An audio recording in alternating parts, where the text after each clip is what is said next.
Hi dear viewers, good to see you for another edition of Football Planet, your weekly football news on Africanews. As always, we have the best of African and world football. Welcome to your Pan-African channel. Coming up this week, Mali is in the last square of the Under-17 World Cup. The Aiglonnets defeated Ghana in the quarterfinals on Saturday and will return to the semifinals for a shock. Wydad, Casablanca, Ahly of Cairo and TP Mazembe-Supersport United are the fixtures of the Champions League and the CAF Cup. The four teams have validated their ticket this weekend after the sensation semi-final return. And Sepp Blatter remembers memories of the World Cup. The former FIFA boss will be the distinguished guest of Russian President Vladimir Putin at the next World Cup. These and many more right here on Football Planet.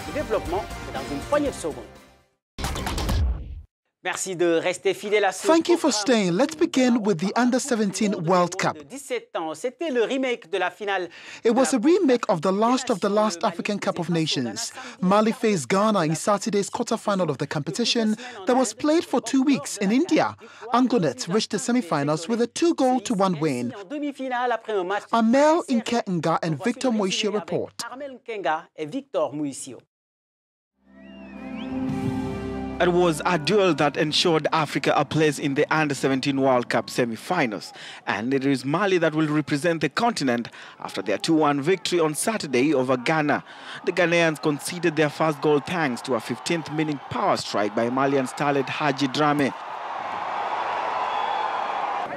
The Black Starlets tried to restore parity before the break, but had a goal disallowed after a fall on a Malian defender. Just after the hour mark, Moussa Traore got Mali the winning goal after he beat the backtracking Ghanaian goalkeeper Donald Ibrahim with a long-range effort.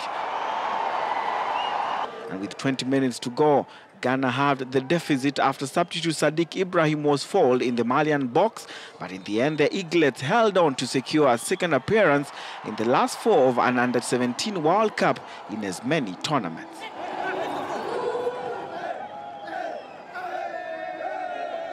And for that, it would take the champions of Africa to beat Spain in the semi-finals. The Spaniards beat Iran 3-1 in the final score. The other semi-final will pitch Brazil against England victoriously respectively of Germany 2-1 and USA 4-1.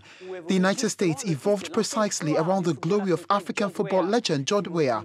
Tim Weah, who plays at the Paris Saint-Germain, was one of the great revelations of the Under-17 World Cup, including a resounding triplet in the quarterfinals.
Tim Weah, the son of George Weah, the only African golden legend in history.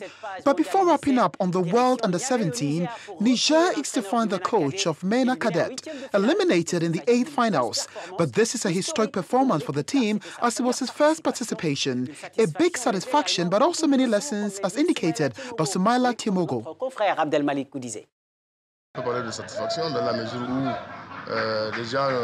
One can actually talk of satisfaction to the extent where we actually reached in our first participation. We actually went through the first round and it was not as easy as such, since we all know how difficult it is. On the other hand, in Africa, we changed the system. During CHAN competition, we were fourth behind Guinea, and during the World Cup, we were among the top 3 qualified teams in Africa. So first is the difference in level. So we must accept that this is another level of competition, higher than the usual competitions, more than the playoffs and even CHAN. Therefore, it is in another level of competition where we are all faced with several styles of playing. In other words, I believe that our young people have learned a lot, and we too. Otherwise, is whole lot of education in the world of tournament.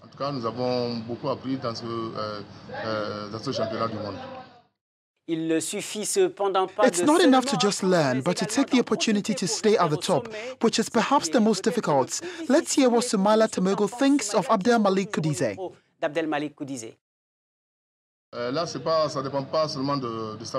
That depends not only on the technical staff, it's also on football development policy.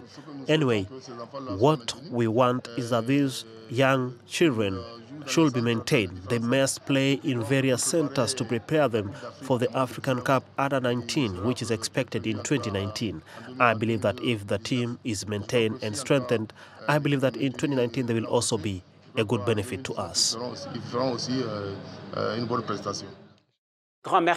Many thanks to our colleague Abdelmalik Koudize, who is also the media officer of the Nigerian Football Federation. Let's stay on the continent to talk about the suspense in the African Cup of Clubs. Since Sunday, we've all seen the fixtures. It will be Wydad Casablanca Ahly of Cairo while in CAF, and TP Mazembe, who will defend his title ahead of Supersport United South Africa. Ruth Lago and Michael Odo have the details.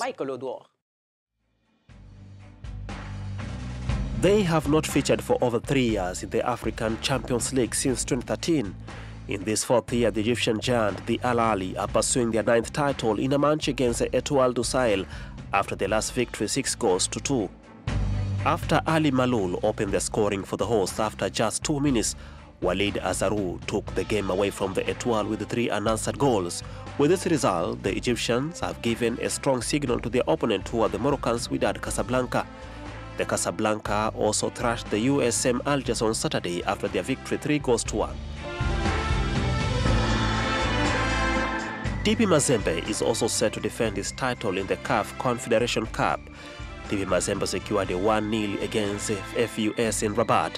The Moroccans did not succeed in reversing the result and had to settle to a 0-0, which eliminates them. The Mazembes will now meet the Supersport United in the finals. Supersport United booked their place in the CAF Confederation Cup final with a 3-1 win over Club Africain on Sunday night.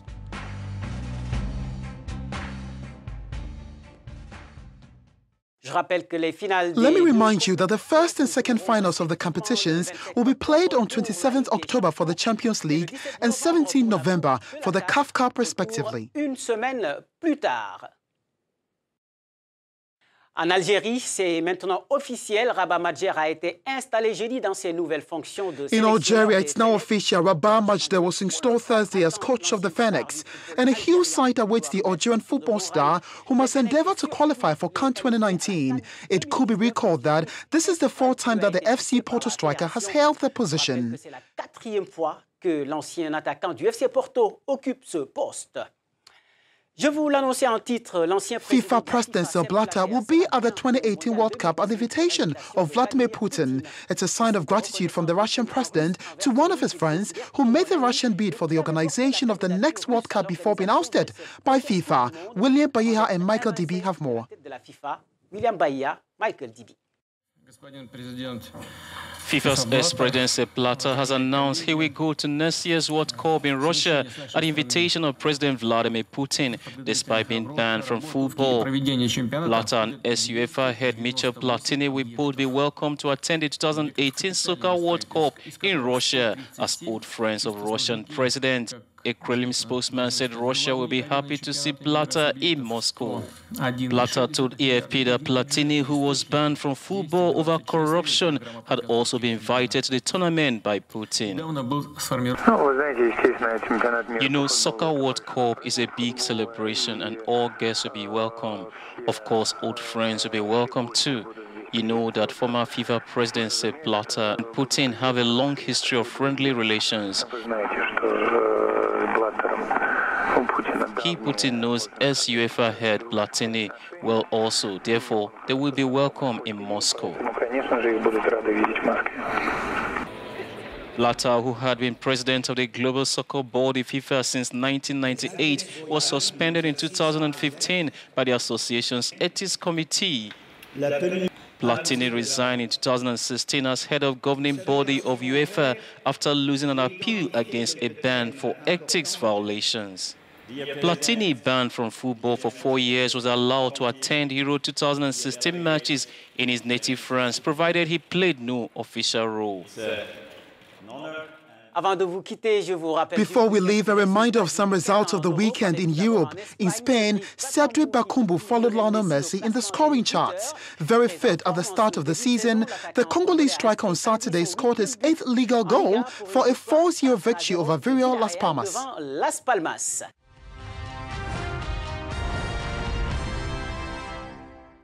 In France, superb French classic on Sunday between Olympique Marseille and Paris Saint-Germain, and OM, who did better than resist the Parisian giant. Final score 2 goals everywhere with goals from Luis Gustavo and Florent Gouthin for Marseille and Gemma Cavani for PSG. Note the expulsion of Neymar late in the game. In England, the shock of the 11th day between Tottenham and Liverpool turned to the correctional for the Reds, swept to Wembley despite Mohamed Saleh. The Egyptian striker scored 4 goals to 1. Harry Kane once again had a double.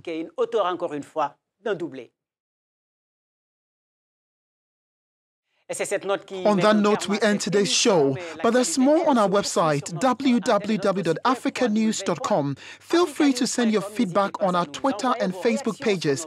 I'll see you next week for another edition of Football Planet. Same time, same channel, Africa News. Thank you and have a great week. Goodbye.